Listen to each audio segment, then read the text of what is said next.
How to take screenshot in laptop windows.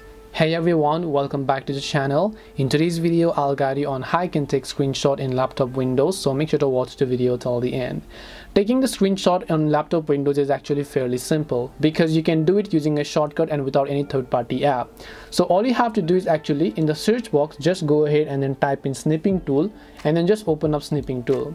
As you open up snipping tool, you should be able to see all these sorts of options, or you can also select Windows plus Shift plus S to start a snip. So to do that, you can press Shift Windows and S over here. As you do that, you should be able to see many options.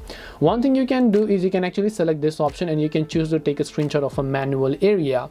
But if you want to take a full screenshot, you can see this option known as full screen mode. As in when you click the full screen mode, it will take the screenshot of this whole page. Now you might be wondering, where is the picture? Well, the picture is in your file explorer. Go to pictures here, go to screenshot, and here you'll be the screenshot that we just took over here. So open up snipping tool, which is a Shift Windows S, and you should be able to actually find those screenshots. So hope this video helped you. If you have any questions, feel free to leave them down. Thank you for watching and see you in the next video.